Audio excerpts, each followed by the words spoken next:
Peace and love, everyone. My name is Andrew Hewson. I'm a spiritual teacher. I'm here with my friend, David Buckland. David is an author, a doctor, and a pioneer in the field of cognition and description, as far as I'm concerned. He's someone that I highly admire and deeply appreciate. And we're here today to discuss the initial shift in identity, that which is commonly spoken of as awakening. David is somewhat of an expert in this area. He's seen many awakenings over the years. He's written about it in detail in his book, Our Natural Potential. I myself have witnessed this phenomena known as awakening, and we both describe it in a unique way. So today we're going to be exploring what this shift in identity looks like, how it can show up, and then also moving into a different stage or phase that can show up after this initial recognition of what reality is. Thank you for being here with me, David. Oh, you're welcome. Thank you, Andrew. Yeah, we had the general intention to discuss the stages in series. We had an earlier discussion where we went through the stages in a broad overview. And so now we're going to go back and cover them in a little more detail. Yeah. I refer to them as stages of enlightenment, and you refer to them as contextual modalities. That's correct, yes. As each shifts are the context in which we experience. Yes. It shifts our sense of self and our sense of the way we're experiencing the world. It's like where we're experiencing from shifts. Yes. And so it changes the context. It changes our relationship with consciousness. Mm-hmm. Now, from what I've seen, there's two primary aspects in this process. What's known in Ayurveda as atman and sattva kind of can be seen as the masculine and feminine in certain ways of the process. The atman side is the cosmic self or consciousness, and that shows up as the stages in consciousness itself as it's changing its relationship with itself. And then there's a primary quality of consciousness that determines some of the context in which that's experienced. There's the refinement, quality of refinement of consciousness that takes place through the spiritual practices and process. And some will emphasize one side of this equation, and some will emphasize the other. I thought it would be advantageous, though, just to first talk about the approach, because a lot of people, they confuse elements of the approach with the awakening, and awakening itself is used in a really broad kind of way to mean a number of things. Like, for example, some people will consider themselves awake because they're alert to the concepts of spiritual development, that they have a really good they feel they have a really good grounding in the understanding side of it. Another very common thing that can happen is people can have openings or experiences. It's very common before the actual shift. And so there can be nice big openings, but nothing that's sustained, because experiences, they come and go. But these shifts are actual changes in our sense of self, as I touched on earlier. And so and certainly an experience can affect our sense of self. Sure. But an actual shift is a permanent shift that's in being. It's not just an experience. Yeah, I was just going to say that's a really important point you're making about the term awakening, because it's been thrown around in so many different ways. As of late, we see it used in reference to feeling that we know what's going on behind the scenes. Sometimes certain human beings, if they're involved in certain theories, sometimes called conspiracy theories, they would claim that they're awake to what's really going on. And then the term awakening is used to refer to something that really has nothing to do with what we're talking about here. It could also just refer to a basic personality change. I've heard people use it in terms of, well, I had my awakening and now I'm a different person. But the way in which we're approaching it and speaking about it has to do with an actual fundamental shift in what reality is recognized to be. So it's a very important point that you're making. Yeah, and it's not a change in the person. It's a transcendence of the person. Exactly. I'll come back to that in a moment, though. Because I wanted to go into a few more examples. That's another good example you mentioned. Then another one is what might be called mind awareness. The mind has a quality of awareness to it, and when people become conscious of that mind awareness, particularly if they're using practices like versions of mindfulness, it can amplify the awareness of the mind and the strength of the mind, and they can consider themselves, might call themselves awake. But mind awareness is there's still a person, identified ego there. There's still a person who's considering themselves aware. Now, certainly these might be considered stages of awakening, having openings and becoming more conscious within.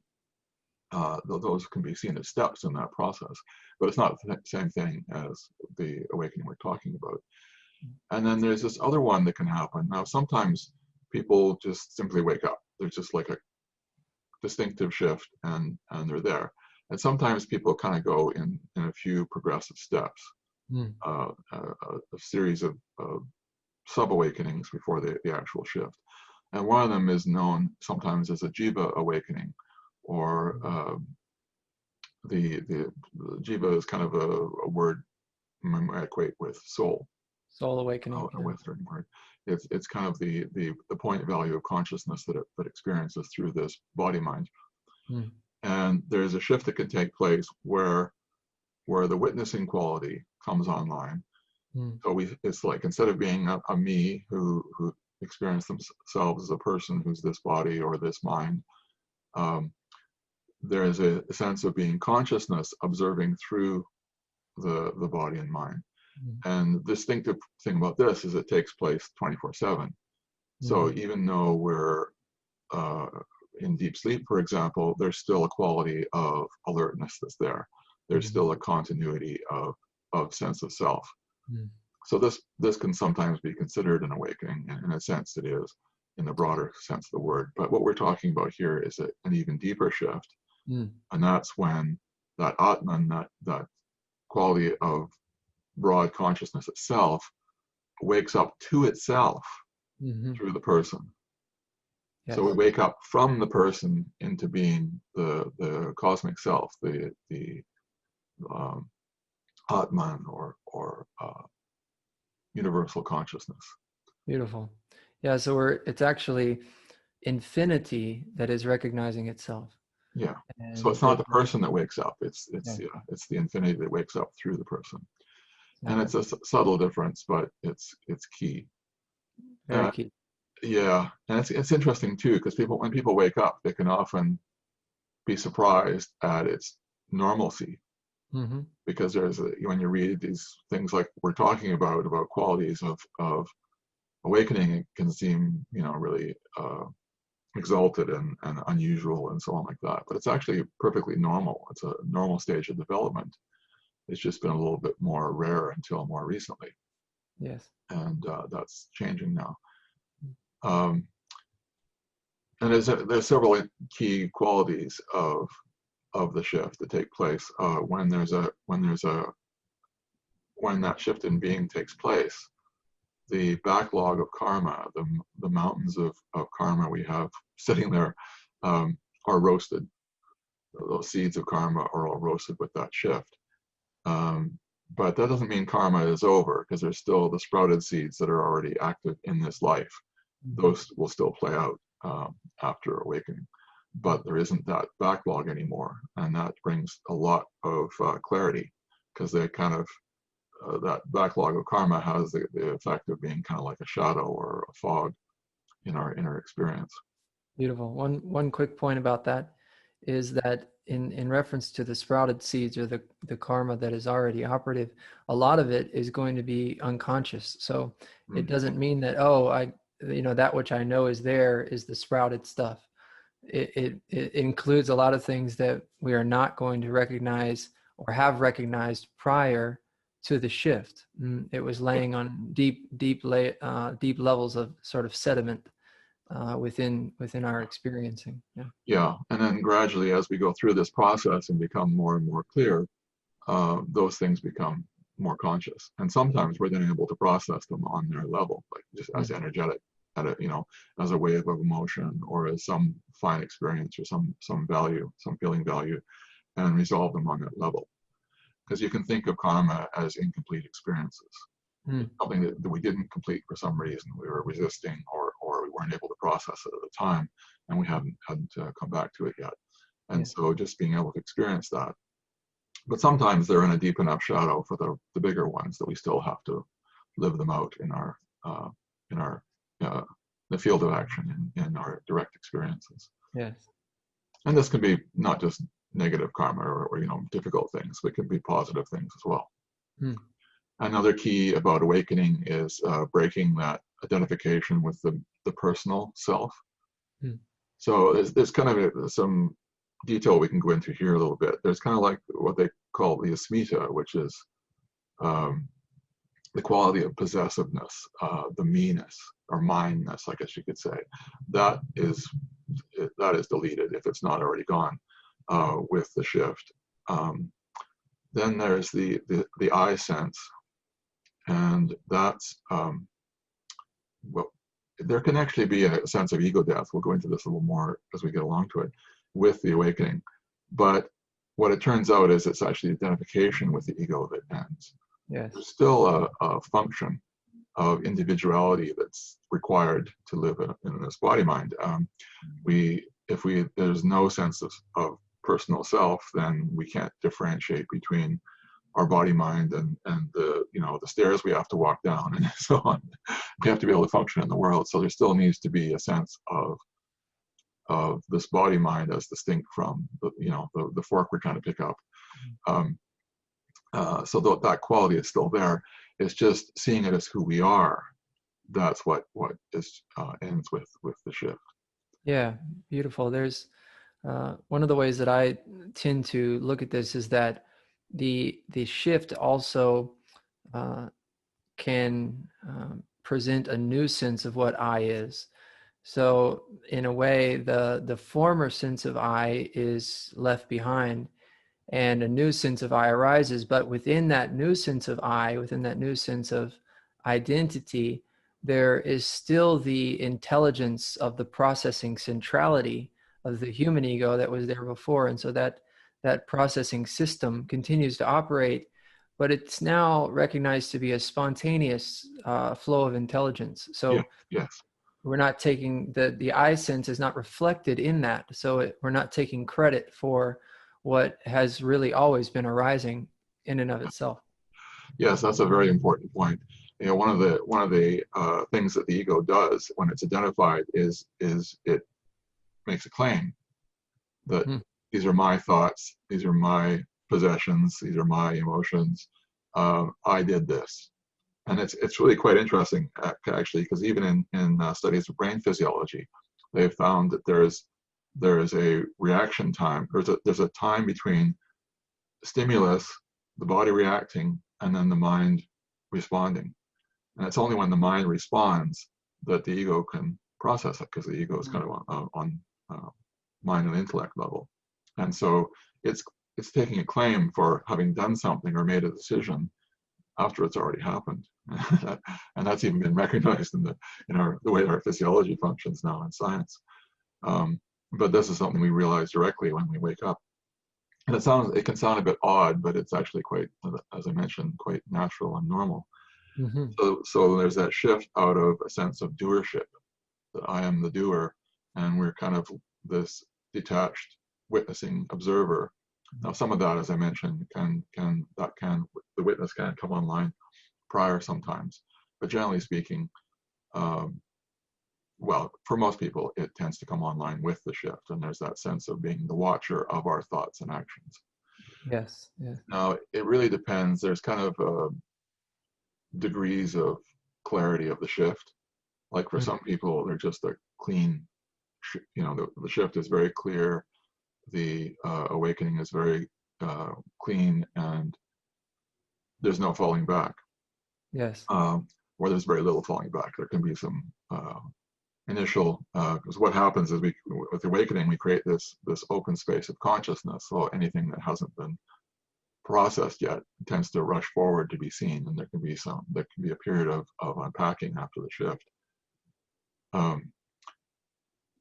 And it becomes much easier when we're not attached to what's going on and trying to claim it as ourselves. When we're just observing, then we can just observe the process. We're not as involved in it, so it becomes much easier. Exactly.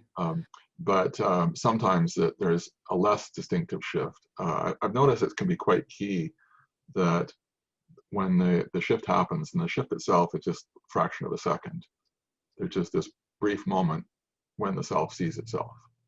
And then, it's like a pop, click, bang. And often accompanying that can be a wave of purification. It's quite common for people to have a wave of laughter or tears or both together. And if that doesn't happen, quite often that means that purification has to happen afterwards over time, and the shift itself isn't as clear. I'll make one point about that as well, just to clarify for the viewers. When you describe that sort of click shift, that will be how many experience it, but sometimes it will be much quieter than that, almost like a block of ice melting or something sneaking. It's a very sneaky shift. And I've noticed a tendency in those that would consider themselves seekers, or move to seek after awakening, to look for an event or look for a happening, and that can oftentimes be a great limitation to the actual naturalness of the unfoldment, because it's perceiving. It would take perhaps what you just said and then interpret it in terms of time and space and causation and things like that, and not recognize that it is an expression of grace, and it's a natural flowering. And it's not an event in time, because it's really the end of the dominance of what appeared to be linear time in that sense. Yeah. Yes, I very much agree. That's one thing that's really important to understand about the shift too. We don't wake up because of spiritual practices. And most of the time people don't wake up during spiritual practices. Yes. What spiritual practices do is prepare the ground so that when grace happens, then we're prepared. And it doesn't come as just a wave of opening and then falling back again. We're able to sustain the shift, the potential. But yes, grace, essentially the hand of the divine, and it takes place out of space and time and all that kind of thing. As you mentioned, it's kind of like this moment of seeing. And sometimes, actually for quite a few people, because nobody has any typically has any experiential reference points for the shift. Yeah. And so we can get a lot of concepts about what it's supposed to look like, but the actual shift is something completely new. Like when I first shifted, it was very clear and distinct, but I had no idea what it was. Even though I had years of studying this, it didn't match any of my concepts about it, because the concepts are never it if it hasn't been the experience. And then after about a day and a half, I realized what it was. It became clear what it was. And then, I basically had to throw out all my understanding of what the shift was about and then bring it back again in this new context. Because now I was seeing that, what my teacher said was accurate, but how I had interpreted it, how I had, the concepts I developed about it were not. Yeah. Beautiful. Yes. When the shift unfolded here, there's this deep sense of familiarity, like you were referring to earlier, just this, and I've just sort of described it afterwards as feeling like I was a fish that was sort of flopping about on the shore and was just placed back in the water. And really that was the nature of my whole apparent life. And it is just it's such a natural recognition and such an at homeness, can be present in that. Yeah, it's interesting because some teachers even say that we're all already awake, Mm-hmm. even suggesting there's nothing you need to do to awaken because you're already there. And in a sense, this is true because we already are that consciousness, and we're immersed in it, that global consciousness. Yes. But but the key is recognizing that. If we Yes. haven't recognized it, it's just a concept. Yeah. And yes, and thinking that we are awake or that we are awareness or that we are already enlightened doesn't do us much good in actual practice. It doesn't show up on the bottom line as a greater sense of freedom and harmony and peace and joy and all of these things that are innate to recognizing the truth of what we are. Yeah, and unfortunately, thinking that we're already there can be a barrier to actually making the shift. It can, because then we become identified with the concept of it, and that can get in the way of the reality. And you brought up a key point about the styles of shift. Yes. The shift itself is a shift in being. It's not an experience, but it can come with experiences and purification, as I mentioned. And so some people have quite flashy shifts, and some people it's very, very ordinary. And so much so that they're surprised that, how didn't I not get this after all this years of meditating? It's so obvious, so simple, and it's like pure simplicity, simpler than you can imagine in a real way, because imagination, again, is another function of the mind. Beautiful. But I have noticed that there's a tendency for several distinct styles of the experience of awakening, even though awakening itself isn't an experience, how they relate to it. Like some can have a sense of ego death or ending and becoming the cosmic self. So they shift from being a personal sense to a cosmic self. But again, that sense of ego death, I had that experience. But I realized later the sense of ego death was actually a death of the identification, not the ego itself. And another variation of that is the sense of ego death into a no self. So instead of a cosmic self, it's a no self. And this is actually the same thing. It's just the way we're relating to it is different. Perhaps they're in a Buddhist tradition that frames it in terms of no self, and so they don't talk about cosmic self. Or perhaps there's less refinement, and so there isn't a recognition of the cosmic self. So that space of consciousness that they step into is an emptiness rather than a fullness. Yeah, that's a beautiful point. Yeah. And actually, there's a style that isn't uncommon where the shift is totally dominated by this emphasis on no person, no separate experiencer. Right. But actually, the way that it qualitatively shows up is that there isn't any field recognition, not even background awareness recognition. So they still perceive that there's a physical environment and that everything is material and made of blocky matter, but they just, the appearance is that there's just no separate person inside of here that is operating the body. So this is a very sort of very, very initial with very little refinement style of shift. There's nothing wrong with it, but I've also seen it glorified and made into something that actually apparently trumps these more refined recognitions. Yeah. And this is a symptom of, coming out of a darker age and things along that line. Yeah. But it's important to note that if there still seems to be, we go far beyond just feeling like there's physical matter that is scattered about and that there's just not someone inside of the body. Yeah, it's a it's an interesting process, though.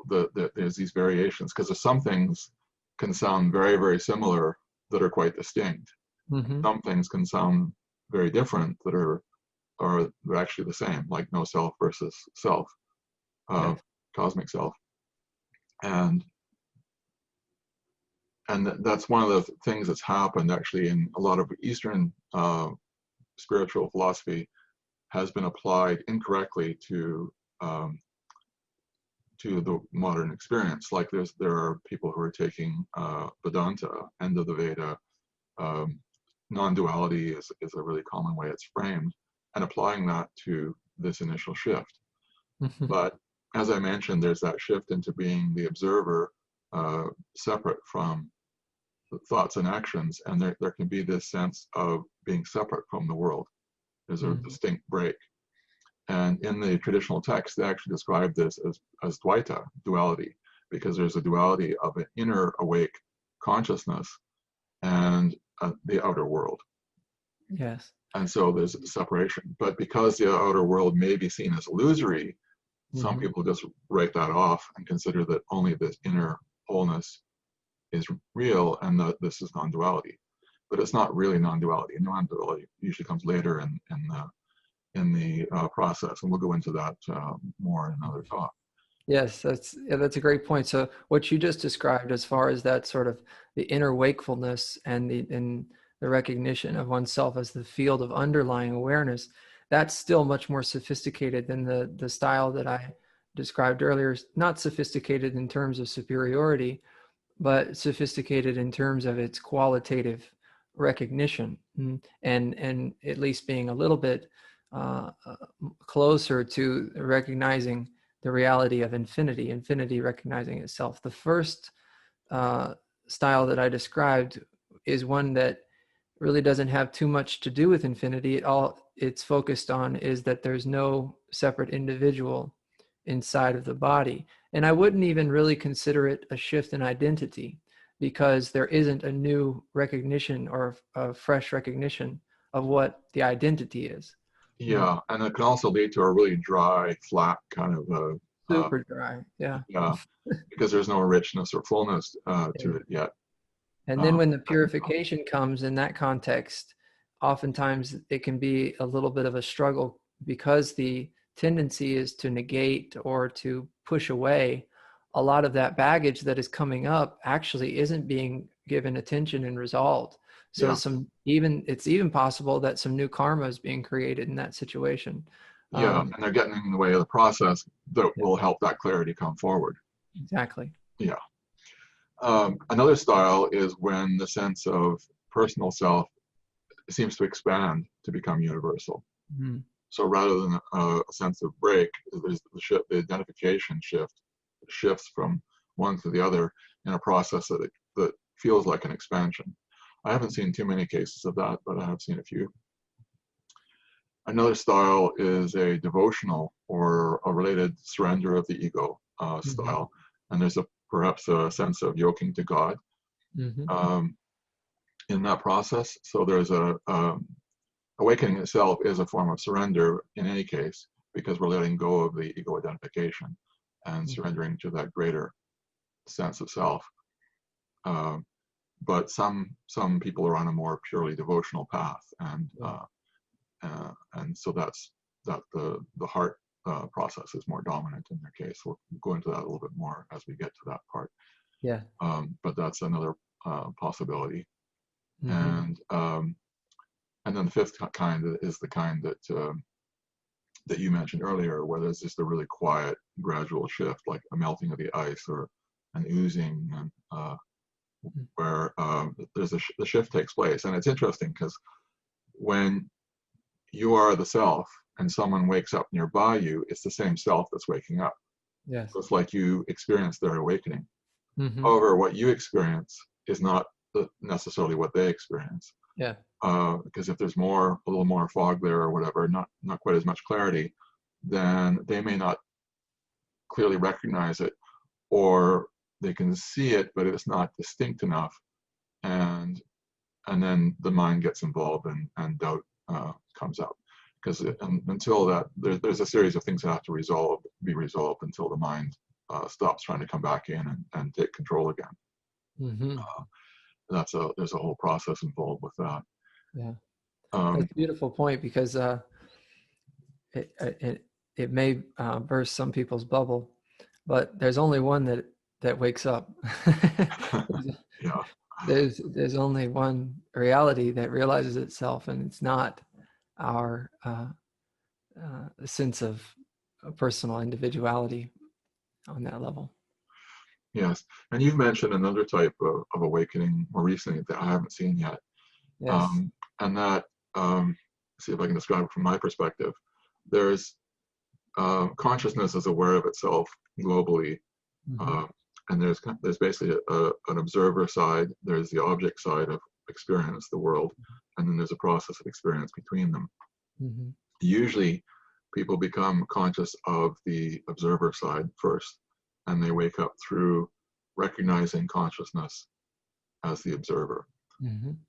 But there is the potential to wake up to consciousness as kind of like the movie screen of the world. Yes. The backdrop. And there's the thing, what they call chandas in Sanskrit, that essentially means covering. And the world has this quality of being a covering over consciousness.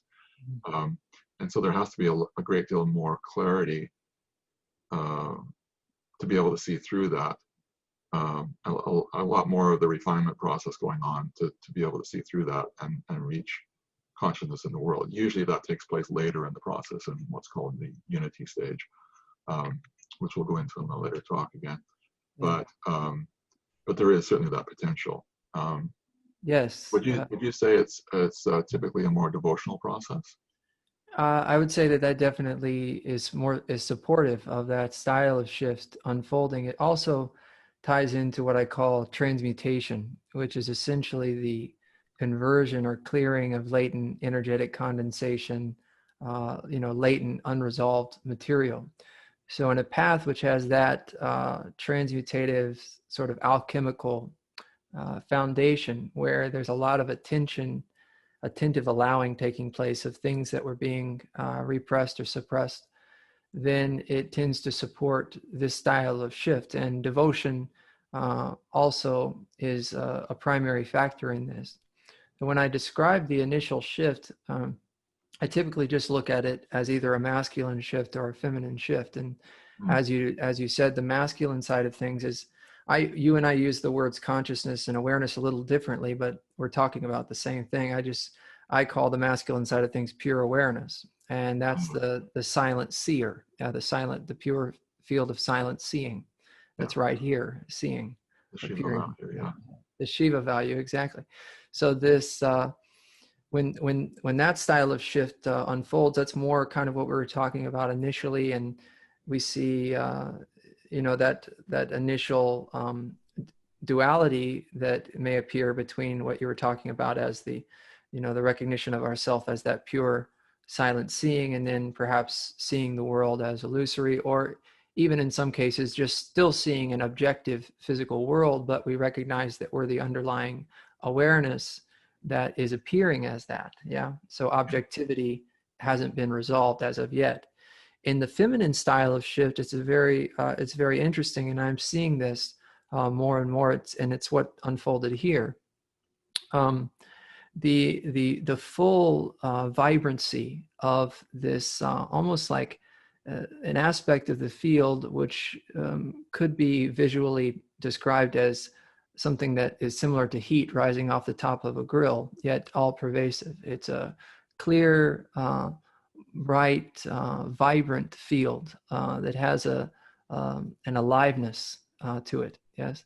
And this aspect begins to recognize itself, and recognize itself as what at first appears to be the filler for what previously was perceived to be empty space. So the sense of empty space disappears. And in a feminine style shift, what also often takes place is that there's recognition of oneself in the dynamism. So perhaps I'll give an example of my own. To see a flock of geese flying by, I saw that I was the flyingness of the geese flying by. or different things like this. Now, this was in the initial shift. Mm-hmm.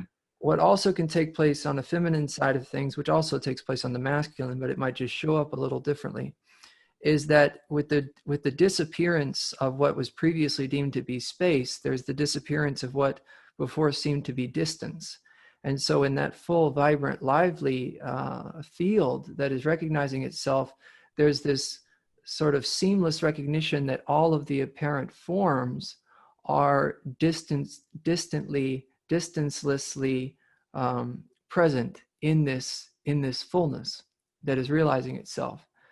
And it just depends on the degree of refinement, I would say, or on the degree of emphasis on that side, or just the sort of karmic potentiation of that.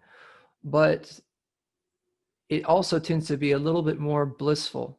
So we have on one side the blissfulness, and we have the other side the peacefulness. So the masculine style shifts are characterized by a deep peace Yes. oftentimes. And on the feminine shifts that I'm seeing firsthand here, as of late, blossoming forth more and more, there tends to be more of a blissful dynamism that is shining forth. Well, that makes perfect sense, because that liveliness is bliss, essentially. It is bliss, yes, You're exactly. experiencing it. So that's alive. Whereas what tends to happen, what has historically happened a lot, is that there's that masculine style shift of the observer, and then there tends to be what Adyashanti called the honeymoon period, where we're kind of enjoying some of the benefits for a short time, and then the mind tries to come back up again, and basically what's unresolved is coming to the surface to be seen. Yeah. There's various ways of talking about that, but there's basically a bunch of unpacking takes place, and that can take place over. It really varies. I've seen it take a few months, and I've seen it take years. Yes. And sometimes what happens too is people have further shifts while they're still processing the initial shift, and then there's whatever the further shifts trigger as well. So they kind of tends to be several things going on at once. That's a really interesting point, actually. I describe the shifts in what I call a 5-phase developmental process, just a way of kind of holding their unfoldment. And the first is recognition, and that's where there's that clear seeing of the field within itself. The second is what I call transcendence. This refers to the transcendence of the dominance of the previous sense of self. So if that was egoic dominance, or feeling that we were a limited body mind, then that sense of self is transcended. Then, or if it was, let's say, awareness, and we're moving into source recognition, then the sense of self as awareness is transcended after we've recognized that the source has recognized itself.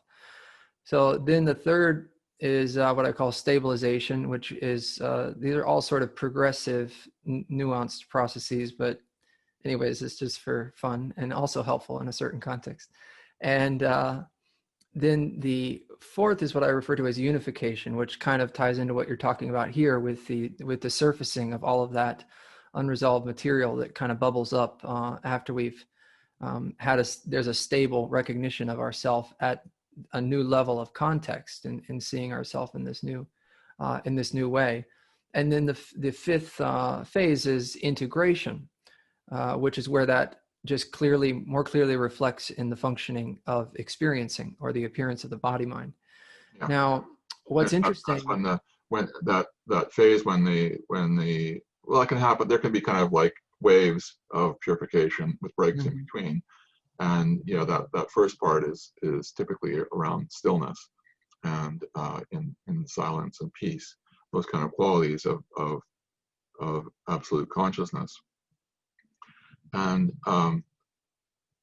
when that allows the bliss to come forward. It's a little above the consciousness, but essentially a lot lively consciousness has a quality experienced, in the body as bliss. Yes, in the body, yeah. So if someone's in that let's say they're in the unification phase, they can be in the unification phase of the first shift and already be starting the recognition transcendence phase of the next shift. Yeah. So it's a nonlinear sort of intermingled thing. It's not as clear and clean and defined as some might read into it. So like you were saying just a moment ago, that there's cleaning up taking place from the first shift, and then the next shift already starts to unfold. Yeah. Mm-hmm. Yeah, and it's useful to note here too that with the atman and sattva I talked about at the very beginning, the masculine and feminine, this is spiritual development that carries forward from prior lives. Yes. So prior histories of spirituality or whatever, and so when we're born, we don't all start in the same place. Yes. People will have different levels of each. They could have spent a couple of lifetimes as a renunciate in a cave somewhere, really developing clarity of consciousness, Mm-hmm. but not have much refinement. Yes. Or they may have spent a lot of time developing refinement, but not have so much on the level of consciousness. So we kind of pick up where we left off. And I've also noticed that people tend to some people come into this life and they start off pretty quickly. Like one of my teachers started witnessing at 4 years old. Whereas other people will kind of work through some karma first. And then at a certain point, the spiritual thing will kick in. Yeah. And then there'll be, so you see people kind of going along, having a normal sort of life, their typical sort of life. And then suddenly they have a spiritual interest, and a month later they've woken up. Yeah. It's just like click, click, click. Yeah, the time comes and bang, it happens. So there's this huge variation in when the process becomes prominent in someone's life. And, somebody mentioned an email to me yesterday that, they didn't kind of get involved in the spiritual path until they were in their 50s. Whereas I'll look at you started when you were much younger. But the flip side of that is I needed more work.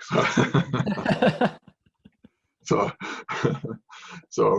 I needed more time to practice to get rolling. Another quality that comes online as the clarity dawns too is that, or becomes more apparent, is with the intellect. Because when the ego is identified, the intellect associates itself with the mind. Mm. And the mind is kind of swept around by events and experiences and this kind of thing. It dances around, so the intellect kind of gets, and some people like scientists and so on train the intellect to be a little more reliable. But after the shift, the intellect comes to associate itself with that silent being, that inner being, which is timeless and eternal. So the intellect becomes much more, what it's called resolute in the old text, and it becomes much more stable. And that gives the ability to, really helps the refinement process and the ability to experience on much, much finer levels. Because there's a quality of stability in deep levels of experience and in the refined levels of the senses. So the senses have been, for most people, going out and identifying themselves with objects in the world. With the spiritual practice, we turn inner, and then through refinement and the resolute intellect coming online, we're able to experience much finer details. I mean, a lot of what we talk about may be completely foreign to a lot of people, but at a certain point, it becomes normal and obvious. It's not exactly, yeah, and that's wildly special. Mm-hmm.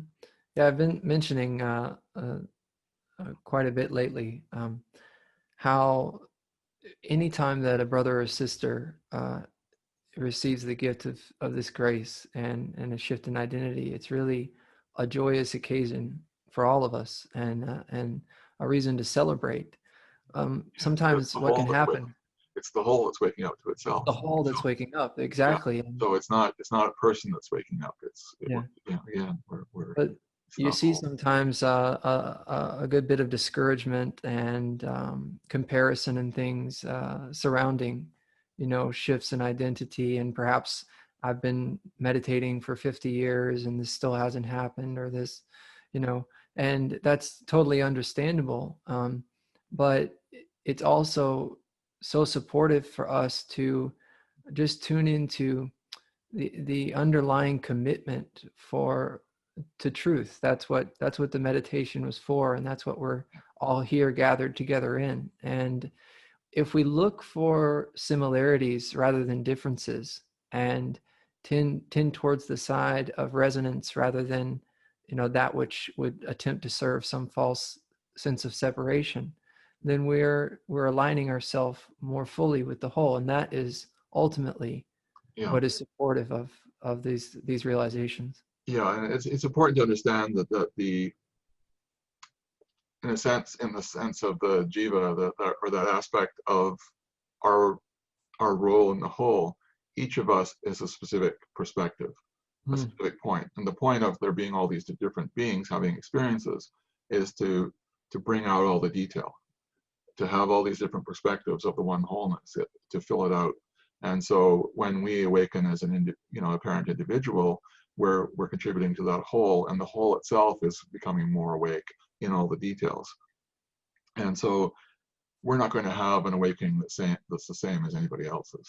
Yes. And our purpose here is to have distinct experiences. Mm-hmm. There is a standard underlying process. Yes. But how we're actually going to experience it and how we're going to relate to it and stuff is going to vary a lot. And so there'll be teachers that will resonate with a lot. And I mean, because you've had that kind of process, then people are going to be attracted to you who are going to have a similar process. Exactly. Yeah. And so it's but at the same time, one of the reasons I wrote the book is that there's people that are in traditions and their unfolding is taking place in a way that's different than that tradition describes. My own was as well. And for example, I witnessed for over 30 years before I woke up. Mm-hmm. And one of the standard things in there is witnessing full time means you're awake. But and that's often true, but not always. There are several people who've been witnessed for quite a long time before they woke up. Mm-hmm. So there was that partial stepping back, but still an identified ego. So consciousness had become awake, but not awake to itself. Yes. So it's like a semi-awakening, but still identified, so it doesn't really qualify in the same way. Right. Another thing that's really useful to touch on is the Kundalini process. Oh yeah. And the main thing to talk about there is that the Kundalini isn't causal. Kundalini is a energetic process to support embodying the awakening. Mm-hmm. But it doesn't cause the awakening. Again, as we mentioned earlier, awakening comes from grace. It doesn't come from physiology. And again, if we're preparing the physiology so it can integrate the grace when it arises, that's to our benefit. But for the most part, the Kundalini process, from my perspective, the tradition I'm in, their perspective is that the Kundalini process is just a natural part of the process, and nothing needs to be done. It will just unfold as it does naturally. Correct. And just like with awakening, everyone's going to taste that subjectively in a different way. There's no distinct way that's going to show up, and for some it'll be extremely quiet, or it may not be registered at all. One of the Kundalini traditions I studied a little bit talked about how mantra meditators tend not to notice much until the third eye comes online, wakes up, and start getting visual stuff. And it's also useful to understand that there is the chakra system, but the body also has tens of thousands of other channels. And so it's not just the chakras that have to open up, but the whole physiology gets a cleaning through this process. Yes. Yeah. So let's touch on that just for a second, because there's a lot of different things that can show up in reference to the body and in reference to different tensions clearing out of the body and sort of stored energies that are surfacing. And the understanding of allowing, which you're always talking about on your blog, and I'm always talking about, is such a powerful understanding, when it comes to the whole unfoldment, not just the initial shift. And we've lived a lifetime of an identified ego who's making a claim for all this stuff, and so the ego wants to feel in control, even though it's not. It wants to feel in control. Essentially, it's like the ego has a useful function, but when there's no perceived master, there's no larger self conscious, then it feels it needs to take over and become the alpha male or whatever. And unfortunately, it makes a kind of lousy master. And so it's a major improvement when we can step out from under that. But it can create a real habit, because we're constantly, wanting to feel in control. So there's this whole process of letting go, all these layers of in the body and the emotions and the mind and the intellect, all this kind of layers of letting go of places where we've been trying to hold on. And there's this kind of the Yoga Sutra talks about it in two ways, that there's the grasping of what we want and a resistance to what we don't want. We're not experiencing what's arising in a neutral, innocent way. We're trying to control. Yeah, we're trying to control and manage everything, and so it basically gets in the way of the irony of it all is that nature wants to support, the whole world wants to support our process and back us up, but we've been getting in the way. Yeah. Causing, the suffering essentially has come out of not understanding what's taking place and getting in the way of the process. And so we're fighting the world and suffering. Yeah. Beautiful point. One thing I will say about the grasping and rejecting is that it's not a matter of that not initially arising, because we have those conditioned tendencies that themselves are the grasping and rejecting. But when seeing that there's a grasping or seeing that there's a rejecting, attentively allowing that along with whatever appeared to be grasped at or rejected. So it becomes included in what is being allowed and released and let go of, as you were describing. Very good point. Yes. Yeah. And there's a whole art to that takes a little time to learn. I've kind of felt like a slow learner on that one. It was advantageous that I practice an effortless meditation, because that taught me how to just allow and that process. But it took me ages to realize that I wasn't actually applying that in a broader sense, and that I could actually do that with my day-to-day activity. And it's funny, you think that letting go of control is going to be this disaster in some way, and at least that's the ego's perspective. Yes. And yet, when you step into it honestly, it's a beautiful thing. And yet, one of the scary parts about it is because there's all that shadow material in there, that it means going into the shadow and seeing those things that are unresolved, and can be a scary thing at first. But it's once you learn that process, it's kind of it becomes so much simpler. It's like you can feel the impulse arising, and you just sit back, and it comes up like a wave, washes over you, and it's done. And it's like this. For the big ones, it could be like this huge weight that's taken off.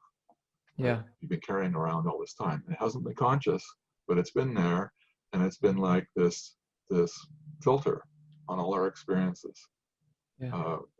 We have our mind who's interpreting everything that's coming up, but there's also this filtering layer of those unresolved experiences that kind of cramp the range. I guess when I was younger too, I had this understanding that I would have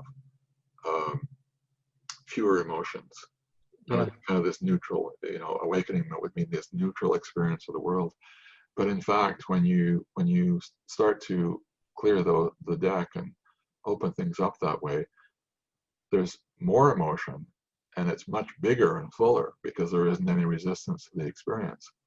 But that brings a richness to life and it's not like you get overshadowed by it though, because you become this established universal consciousness, but you've got this much bigger space in which to have experiences, and so they can be much fuller and richer and more profound. Yeah, less restriction surrounding those things. Yes. Yeah. There's also the possibility that, some will experience changes in sleep habits and the way in which sleep is experienced. Yes. In general. I know that you wrote about that in your book, and how, that sort of 24/7 seeing comes online, and we no longer feel like we are asleep in deep sleep anymore in the same way. Yeah. No, that's actually a good point too, because that sense of witness when it first comes online it can be quite an odd experience. And some people find it a bit weird or even freaky. For example, you get occasionally someone who becomes conscious during deep sleep, but in deep sleep, the body is asleep and can't move. And the senses, if you're fully in deep sleep, the senses are also offline. And so there's no content of experience. There's just consciousness itself. So it's like, it's very similar to a deep samadhi or transcendence, that, in a meditation practice where you go deep within and just everything's very silent and there's no thoughts and no activity like that. But, you wake up and the body is asleep and you try and move the body, it's not awake, it won't move. And so people can find that a little freaky. But it's asleep, and it's something we've done every night of our life. And so there's a tendency to become a little bit wakeful in the sleep, and then start thinking about the experience, and the senses come online a little bit, and that, but you're not really deep sleeping anymore then. Lucid dreaming is not quite the same thing as witnessing dreams. It's somewhat similar. But again, I remember when I first started witnessing dreams, I started manipulating them. I was like, oh, I don't want to dream about that. I'll do this instead. And dream about what I want to dream about, and then after a short time, I realized I was just manipulating the process and I could just let it go. Yeah. So there's a little bit of like egoic activity involved in that. Yeah. That's a little different from that pure changeless seeing and that sheet of awareness. Yeah, that eventually, once you just let go of that whole process, and then there's just a presence, and it becomes that sense of being consciousness is 24/7. Yes, it's not necessarily active and experiencing, but it's like there's a continuity that's there. Exactly. Yeah, I was just going to go into that. There's what develops too as the feminine comes online, or just depends on the way the shift unfolds. But there's a seamlessness in sort of the dynamic intelligence that appears as the movements from waking to dreaming and deep sleep, and we just sort of tune into this seamlessness of the three states, where they're not really, the differentiation isn't registered in the way that it was before, when there was a sense of identification with being the waking content and so on and so forth. Also, everyone can have different experiences or a different experience when it comes to the way in which sleep appears to change, or even the quality of awakeness during deep sleep and dreaming. I get some questions about this oftentimes, like how, and I think I even asked you when I first emailed you some couple years ago. I said, do you still dream? Because I hadn't heard anybody talking about pure divinity other than you. So I was just, and you said, yeah, there's still dreams. They're just, processing out experiences. But if you look at some of the old texts, they talk about dreams disappearing and different kinds of things. So I think there is a point where you can get to where dreams may stop. Yes. But not being conscious of dreams is not quite the same as no dreams. Exactly. Yeah. Yeah, I went to a doctor for the first time in 10 years. This is some years ago now, but first time in a while, and he made kind of a fuss and decided to do a whole bunch of testing. And one of the things they did was put me through a sleep test, just to check out for sleep apnea. And it was quite interesting because I didn't have a good sleep because of wearing all this gear, and because they're monitoring your breath. So you got this hose thing on your nose, and there's a thing for monitoring your blood pressure and your like skin response and whatever, I don't know, a bunch of different things. And it was interesting because one of the things that happens is transcending in sleep. Because sleep essentially can become like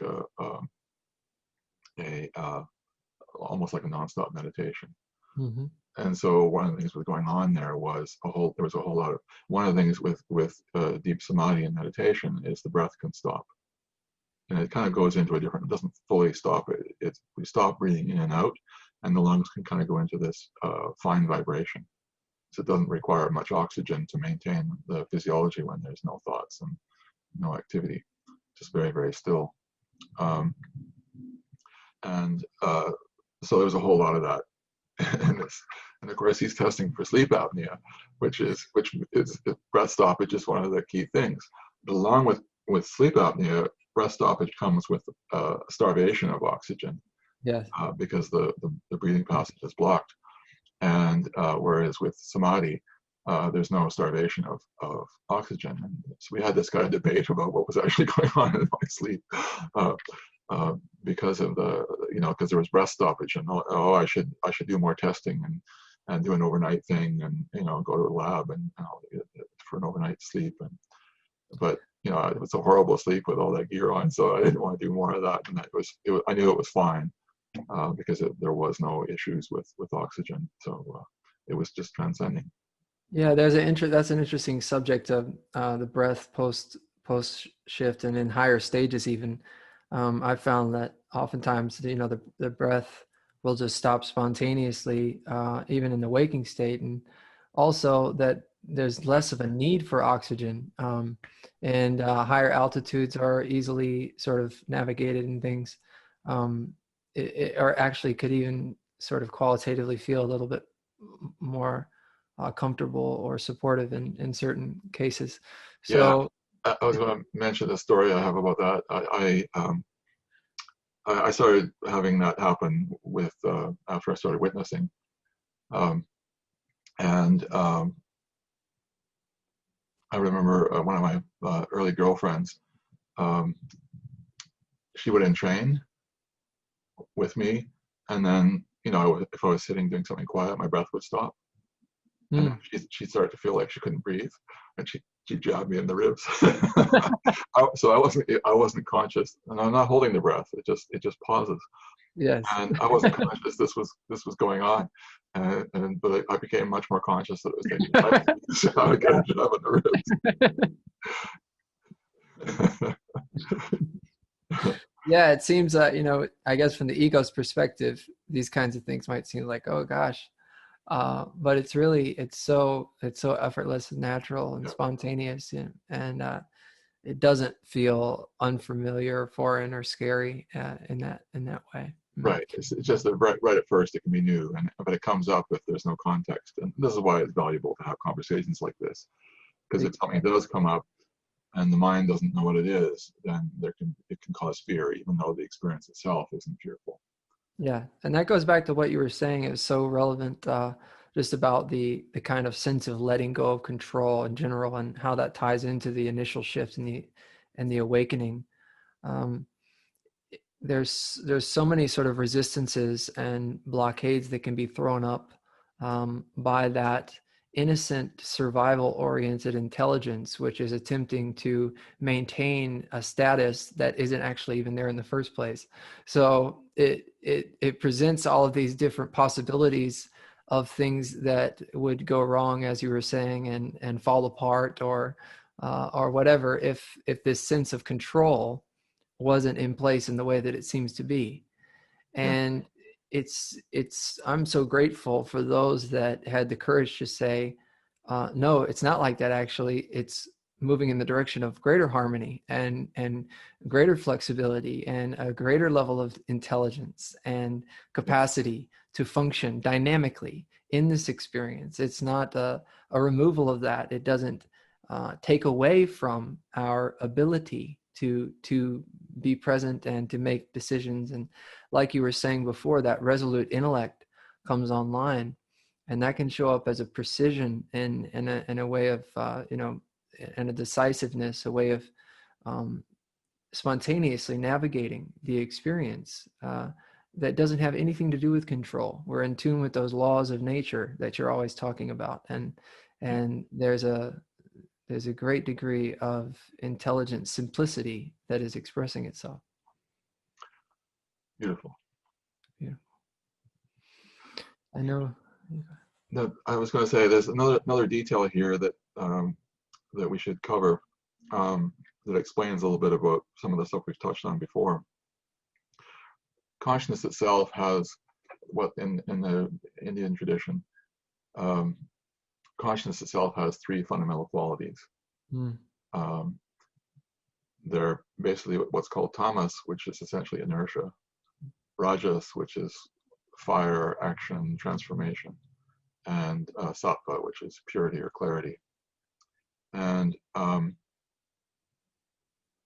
so there's this process of awakening in consciousness, and then a process of shifting from a tamas-dominated physiology into a sattva-dominated physiology through the process of transformation, through the process of rajas.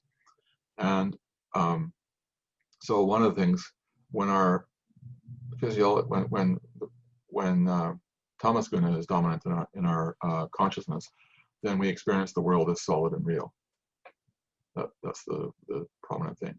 When rajas becomes dominant, then we experience the world as illusory. And this is something that Shankara brought up, an ancient sage, and that's quite prominent in non-duality circles and stuff, so framing it that way. But that's actually that's a perception of the world. It's not fundamental nature of truth. It's a phase of the process. And then the third stage of that is when sattva becomes more dominant, and then the world is seen as lila, the divine play. Mm. And some clarity is required for the shift to take place. But I haven't seen any myself, but I think I've seen some examples where someone who wakes up with tamas dominant is less common, but there's tend to be more rigidity and inflexibility, more fundamentalism, that kind of thing. Where rajas more dominant, then there is that sense of world as illusion, the no self, emptiness kind of process is a little more typical. There's some variation in there. Whereas when sattva becomes dominant, then the refinement, it really supports the refinement process, that clarity, and we're able to, penetrate, the covering, the veils, I call the fog and smoke and shadow, and whatever I call it, is clear enough that much more refined values can be experienced. It's kind of they sometimes talk about it as polishing the stone. Mm. So this is key for the next stage to unfold. What has been happening a lot in the West in recent times is there's a lot of people who are having that initial awakening and later having their unity shift with not too much of this next stage. However, if there's enough refinement going on, then there's that, and healing, then there's that potential for a stage that's been called God consciousness or celestial consciousness. So there's been that inner shift where we're no longer the doer, and yet the body still does. Mm-hmm. Still acts, we still do things, it just takes care of itself, like our breathing and heartbeat and so on like that. Things still just happen. And there's still it's not like there's no more free will. There's still, as humans, we still have enough consciousness to make choices about certain things. But just much more of our actions just become spontaneous and also spontaneously correct. Mm-hmm. And sometimes there can be like, oh, that doesn't seem like the right thing to do, or I don't know if I want to do that, but it feels like it's the right thing to do. And so you do it, and then you find out, okay, I can see why. And so with refinement going on, there is a process where we unfold doership, like what's actually causing things to happen, what's actually acting through. And we actually can discover that our body, there's what's called Devata, or the actual doers. They're laws of nature is kind of a generic term I use also. Essentially, there's the laws of nature can be perceived through two modes. One mode is the impersonal, which is through the intellect, where we view them as principles and laws of nature and functions in the environment. Science studies laws of nature and so on like that in that way. But in the personal mode, which is more seen from the heart instead of the intellect, those laws of nature are personified. Mm-hmm. Now, the part that's really important to understand about personification is it's through the filter of the mind, essentially. And so our cultural expectations, things we read or whatever like that, tend to filter how we expect them. A classic example would be angels. Beings on that level of functionality are essentially clouds of light and that have intelligence and motivation, you know. But in order to relate to them, we'll typically more likely to experience them as sort of having flowing robes and wings, and you know, so the classic Western interpretation of what angels are supposed to look like. In the East, you see a whole lot of iconography of what the gods are supposed to look like, and so on like that. But you may experience it the same way as it's been perceived because of your expectations or because of how they choose to present themselves. The higher beings are able to have some control over their appearance or how they present themselves. And so there's this thing I call personalization, where we experience things through our expectations. And so appearances are not reality. That's the key thing to understand about these layers. There's an appearance, and it's a way to relate to and communicate with and work with, or whatever, the various principles and laws of nature. And this is a field that is extremely broad. I mean, there are gazillions of different kinds of things. We couldn't possibly get to know all this stuff in a human lifetime. And so there's a tendency for people to have natural inclinations, and so what we put our attention on grows, and so that arena is what tends to amplify more. Like Dorothy Rowe is a mutual friend who does energy healing. She's put a lot of attention on certain levels of being, and so she's very familiar with the substrata around what I would describe as the celestial and intellect levels, where there's the fundamental templates of forms, and then there's the structure, the geometrical structure that underlies fields and so on. And she works in that arena a lot, and so she's very familiar with certain details there. My attention has been more subtle than that for a long time, and so my experience is fuller and on the level of, you know, functioning, how creation works, and so on like that. Less practical, but it does certainly help me understand the bigger picture more. And so it varies a lot how that unfolds. Somebody else might be more oriented towards nature, and you know, you get all these descriptions of elementals and sprites and various kinds of nature entities. So you'll see, you know, in a bed of roses, there'll be beings that take care of those roses, however, and they'll be specific to that plant and so on. And of course, the work is proportional to the numbers and all that. So there's this whole vast field of life that's potentially available. I mean, we may have zero interest in that, or even find the idea of being unpleasant. Myself, I ignore it most of the time because it's just basically too much information. But it's useful to be aware of, and you know, and I'm here in a physical body, so I have a physical life to lead, and so I have to be practical about it. And you know, as some spiritual teachers consider it a hazardous area, because you can get caught up in subtler levels and not live your life properly, and become ungrounded and so on. I can understand that in an ideal way, that this would unfold after awakening, but it really varies. For some people, this kind of stuff starts unfolding long before they wake up. For some people, it doesn't start happening until much later. I've seen. So that's kind of talking about the refinement part.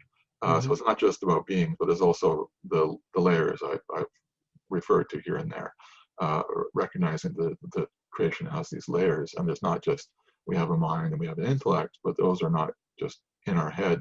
They're universal layers of how consciousness becomes the world around us. And so those values become apparent to us. And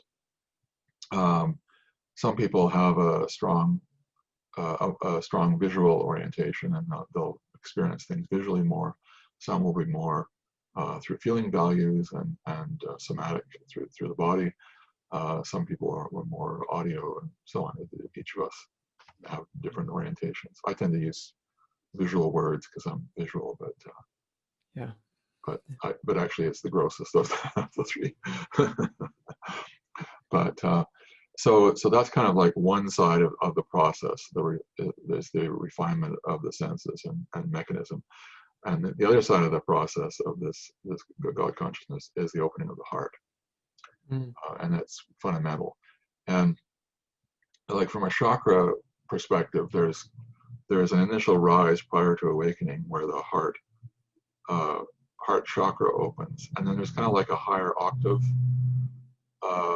It's Anahata is the heart chakra, name of the heart chakra, but there's a higher octave referred to as Hridaya.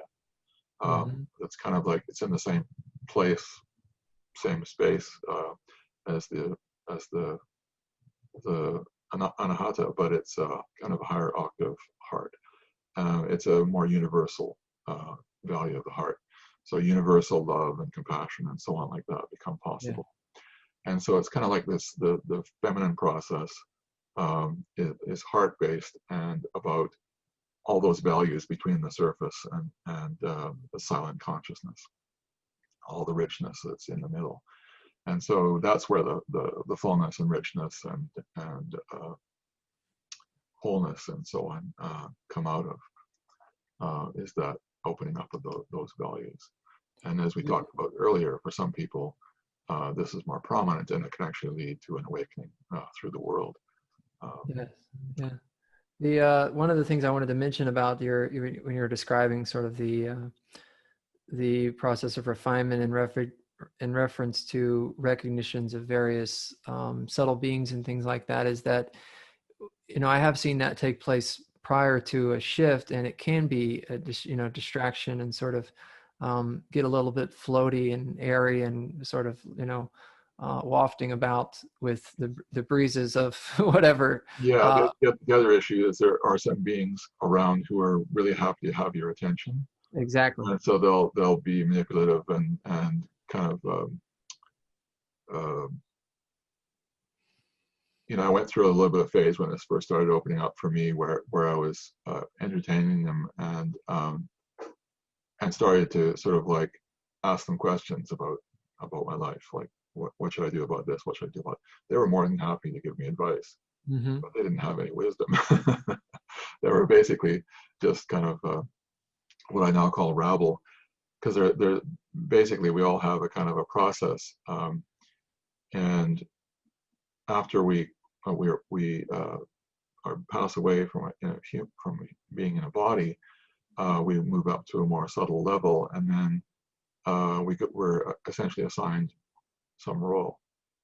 And most people move on to that role, and they might be a guide or helping with something here or there or whatever. But some people resist moving into their role, and they just kind of hang around. And so then they basically become troublemakers. Yeah. Not in a negative, evil way or something like that, but just kind of looking to get attention and that kind of thing. And so I realized at a certain point that I needed to put that aside and stop paying attention to these guys. And then a little later, when deeper forms started showing up, I was pretty reticent at first because of that experience. And so that was good. And I let it be established. So from the personalization there, the key detail there is the feel, not what the appearance is, because some of these beings can take on fancy appearances and stuff, and to be some really. The key is the feeling value. If they don't feel good, then move away, move on. Even that checking in on the feeling value. without that sort of stable backing of pure awareness, it still can be subject to self-delusion or things like that. So they appeal to your wants, and yeah, it's like, oh yeah, this feels good or whatever, but there's unconscious material that's sort of being processed out there. So what I've seen is that in cases where I've been working with a case like this actually recently, and there's a movement to emphasize more of the masculine side of things, to provide that, and that's what's relevant for that point's evolution, if you will. And also it can be linked to certain grounding things like, keeping a daily planner and being more in the appearance of time and making sure that you're, here taking steps in the perceived physical dimension and those kinds of things. yes. Otherwise it could just be another sort of distracting thing. Another possibility too that takes place actually is where there can be a subtle level of identification with the refined value of seeing different things and all that. And it can actually become a multi-incarnational journey of getting sort of caught in that identification. Yeah, and it can be really difficult. It's like a bit of a sinkhole.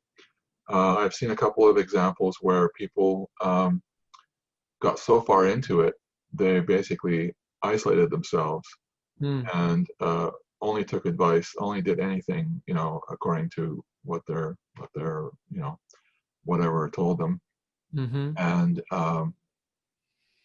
it basically get into a completely unhealthy, life. They're not eating properly, they're not sleeping properly, just totally ungrounded, and they don't know how to get out.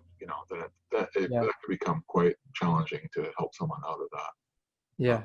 This is where the foundational, just basic spiritual principles are so important, because they allow their universal principles of spiritual truth allow for us to align with something that has a stability in and of itself. It's already there, and being able to tune into that is so supportive.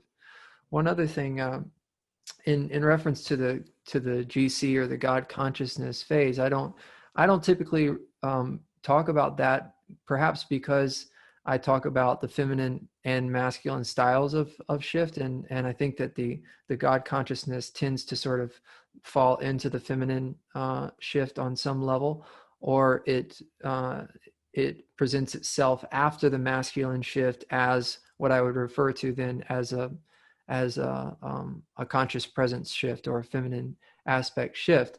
And in terms of the opening of the heart and the flow of devotion, we can see that that show up in an impersonal way that's still very, very refined. So even though someone may not be having recognitions of personified subtle form values of aspects of intelligence, there's still this deep sense of loving flow and loving connection, and a recognition of the sort of individualized intelligence that is appearing as each form. But it may not show up as so personified for some. So I just wanted to throw that out there, because it depends on how you relate to that too. Exactly. I mean, here when that shift happened, the heart awakening was quite profound, and it was kind of like I had this giant fire hose blowing love out of my chest, and so even though I'm more to the intellect and not so much a devotional, typically I went through a very devotional period in there, and for me I needed an object of devotion, something to direct the love to. And they talk in the traditions about the love of God, and your ideal form, whatever that is for you, your sense of ideal, love of the guru, the teacher, and or love of one's mate or partner. And it kind of varies where that flows to, but it's they call it the last upaguru.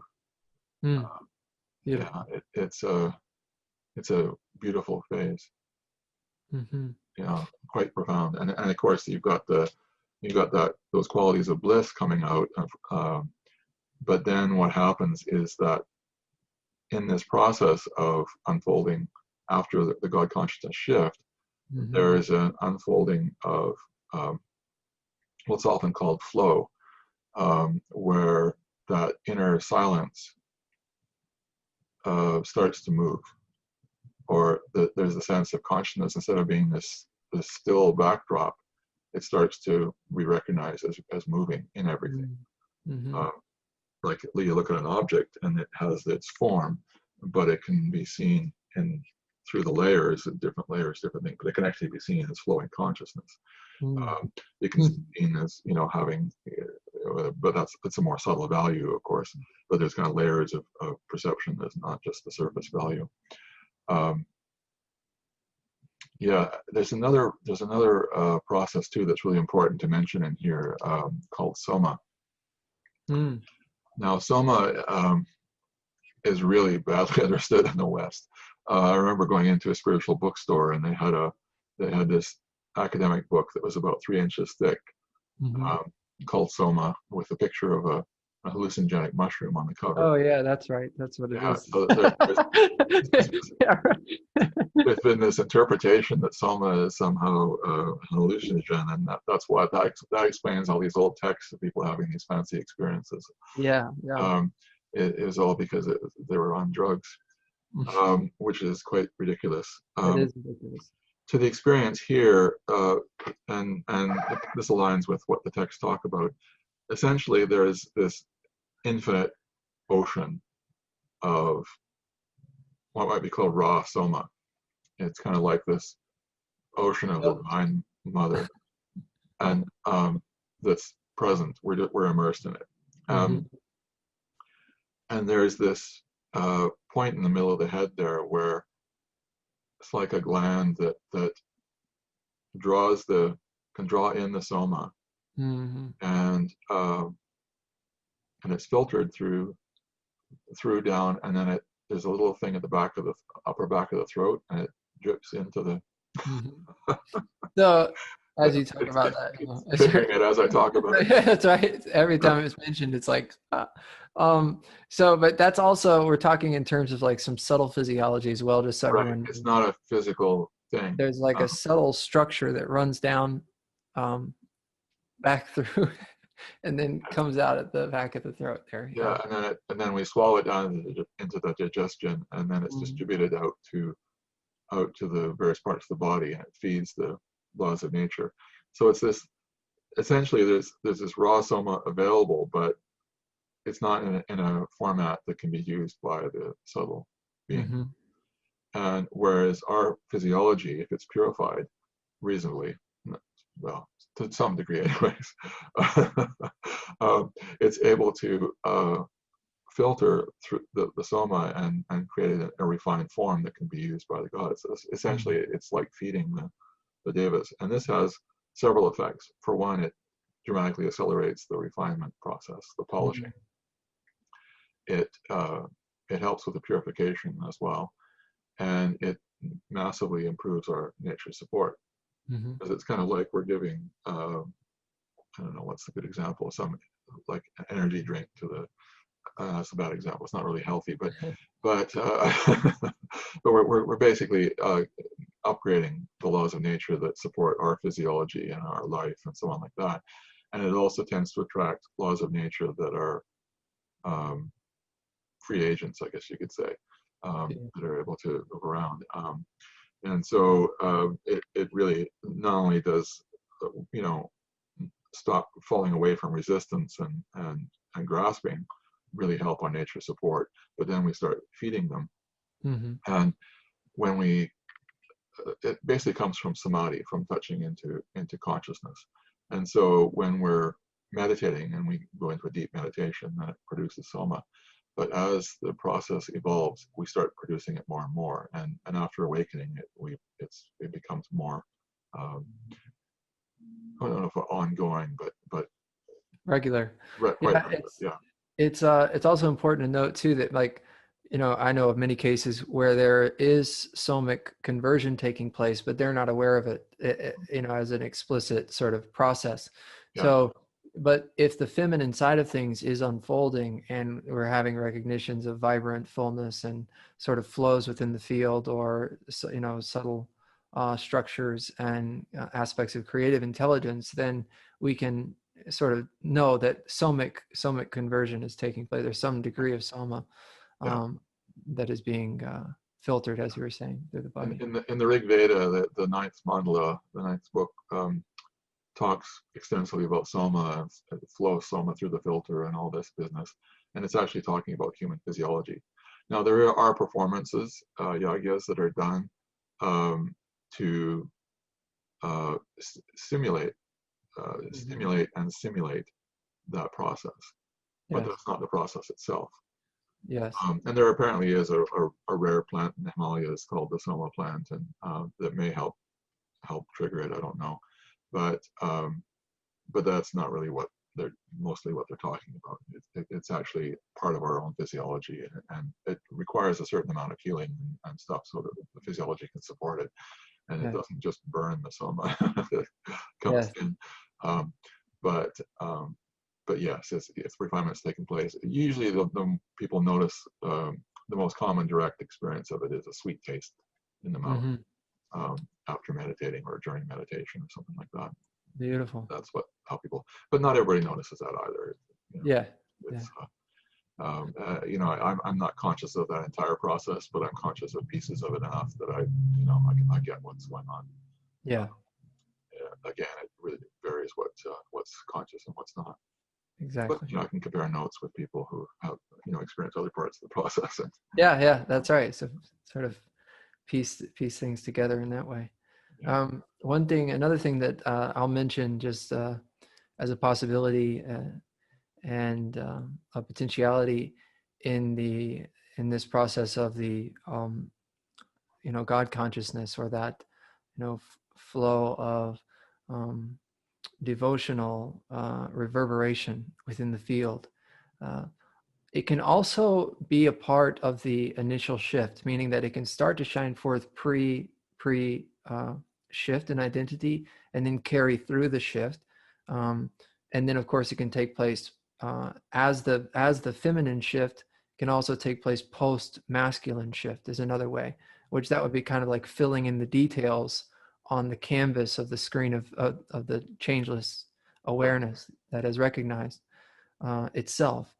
There's also another interesting phenomena that I'm starting to witness, and I feel that it will shine forth more as things are continuing to refine in our collective. And it has to do with this understanding that is present in some of the ancient texts, those that tend towards the devotional side of things, called bhavas. And a bhava is basically a certain fine devotional mellow. It's a fine devotional flavor, a flavor of love.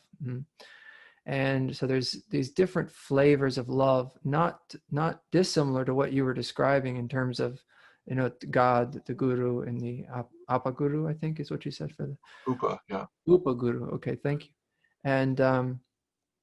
And these are, there's different names for them. Madhurya Bhava is one where that flow of love actually is relating to divinity as a lover.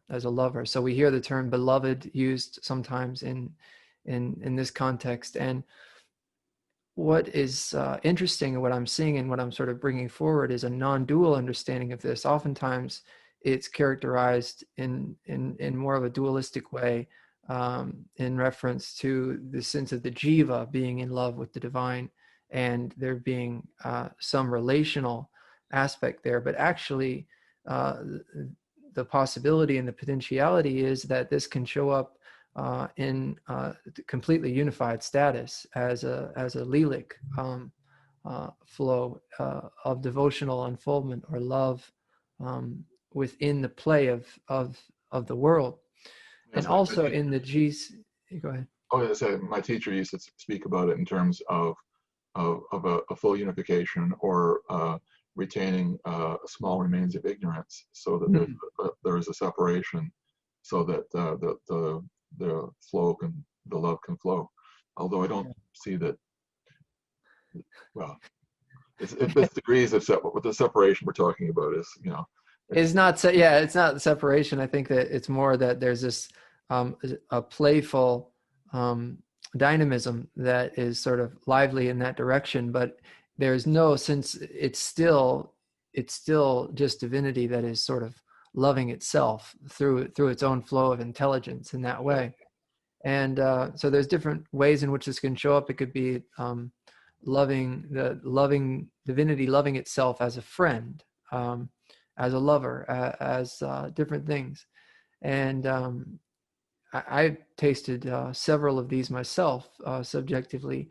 One thing to recognize is that they're within the realm of a transitory ecstasy. So it's not a matter, it's something that happens typically within the shift, or it can happen prior to a shift.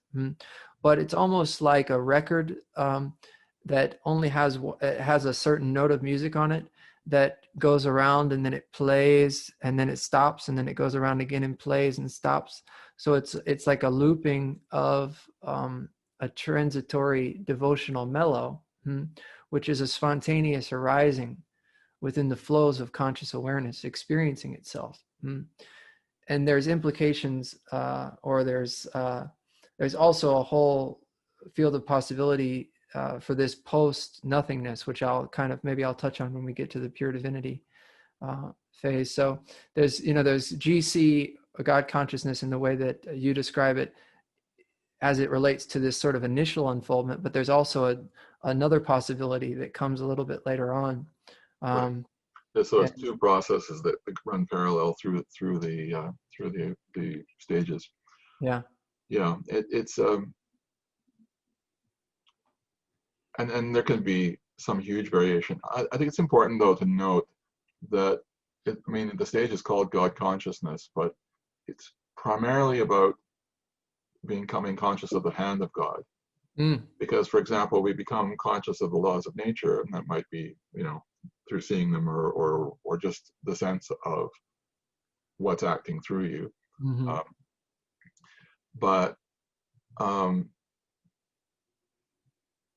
that can come with a sense of that there's a kind of like an intelligence, that it's a divine play, Leela, that there's a kind of a plan, so to speak, unfolding a number of those elements, but it's usually further along where God, there's some form of God or some quality of God becomes part of the picture.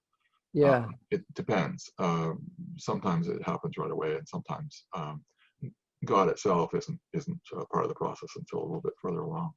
Sure. And I think, the word, what we understand as being God, sort of shifts as well as things. Because here we're talking essentially about God in form.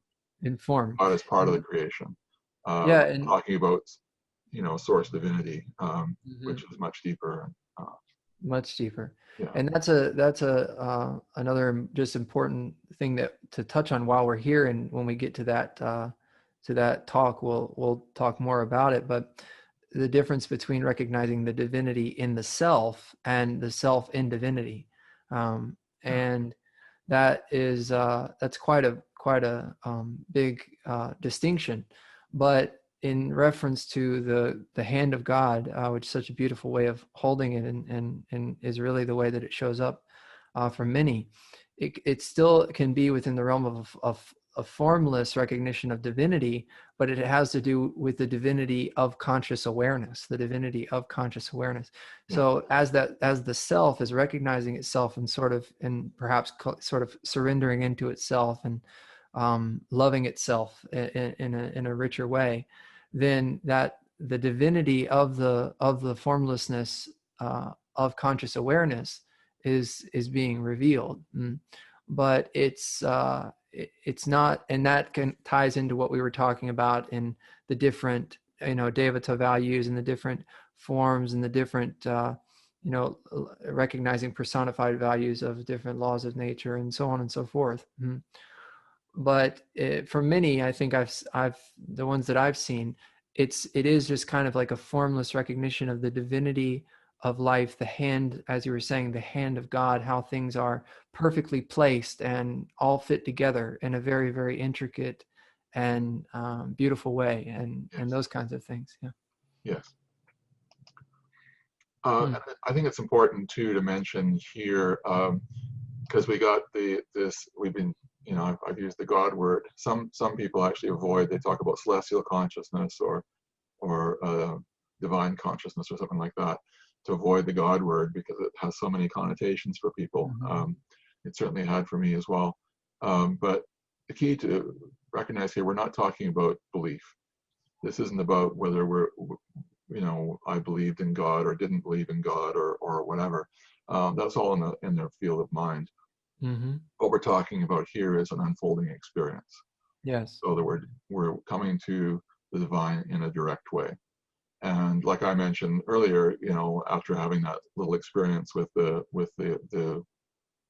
beings, I was kind of reticent when higher forms of basically forms of God started to show up, and I didn't, I was kind of reticent to that because of my previous experience and so on like that. So coming to the reality of it, it unfolds in stages. We couldn't possibly go straight to divinity. We have to kind of, because it's so much more refined than and yet it, where the celestial perception is so much more refined than the average person's experience. So there's a whole process for the unfolding of consciousness to itself, and for that refinement to take place to more and more refined levels. And as I mentioned earlier on, it depends on where we started as well.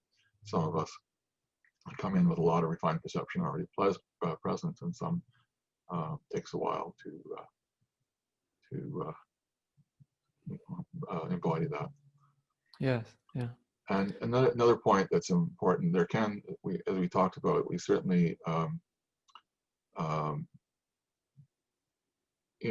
we talked about earlier, we can certainly unfold some of this stuff long prior, but it can't, until the awakening is present, we can't really fully embody it until self-realization, until we've had an awakening. Yes. True awakening, because you need that stable platform, because there's such fine values. If the platform isn't stable, they're just lost in the movement and noise kind of thing. So for it to really unfold as God consciousness, and we can have some values of heart awakening, we can have a lot of refined perception, but for the really finer stuff and the true heart awakening happens after self-realization. As one of my teachers said, you have to know the self before you can know God. Yes. Yeah. That's a beautiful point, and I'll just sort of come on the back end of that and say that when I'm referring to that devotional flow showing up pre initial shift, it will always, in the way that I'm describing it, it will always be moving in the direction of a shift and be a part of the support of a shift, and will characterize the way the shift unfolds, meaning that it'll be a feminine style shift. So it's not that, there's some flowery things and some nice, things that are kind of passing by, and then, but we still feel stuck in separation or whatever. No, it's that the heart is expressing as an opening into a shift in identity. And they, because our collective was at a certain point, even just 30 years ago, 20 years ago, some of this stuff wasn't really relevant, or wasn't, wouldn't be something to bring up necessarily. But now, today, as we're sitting here speaking, we're in a whole different ball game as far as styles of shifts and the way in which it can unfold. And the whole business about pure divinity and that kind of stuff, it was not on the table back then. Yes. And yet now I know a bunch of people have had those shifts. It's a remarkable time we're in. And it's a tricky thing, that early in that approach, because we're moving towards something we've never, it's not in our range of experience for awakening. We have no idea where we are or how we're doing. Mm-hmm. And I get people asking me on a regular basis, like, so where am I? And they send me a short Yeah, email and expect me to, I get that one too. yeah. But that's the thing. You can't really tell from, I mean, you can have symptoms, but you can have symptoms for decades. Sure. Of course, we're in a time now where it's not going to take so much time for a lot of people. Um, but there's going to be more variations. But yeah, it's a tricky period to try and, but it's the mind trying to figure it out. The mind wants to Yeah. control it, and so the Yeah. mind wants to know where it is so it can control it. Mm-hmm. But the mind doesn't really actually want you to wake up, because it would lose control, and that's not what it wants. Mm-hmm. So there can be this dance in there. Like I remember at a certain point that I realized that the mind was using memories of spiritual experiences to pretend to be, awake, and it was creating these conflicts between experiences of the self and the ego, which was basically just ego fighting with itself as a distraction. Yes. And I noticed, like, sometimes there would be a falling back, and but all of a sudden there would be a really intense itch in my leg, Mm-hmm. or there would be some just random distraction just to bring the attention away from it. Falling asleep. I've seen that one. Yeah, yeah. Yeah. That happens quite a bit at our at our retreats sometimes. Although fatigue can be a stress too. Yeah, right. But it was Yes. interesting to see the number of machinations that the ego were going through to try and keep control. And I basically wondered how in the heck I was ever going to wake up, because but there was still the idea that I was going to wake up and I was going to do this. But again, that's the ego wanting to do and control, and so it's like this whole trickiness.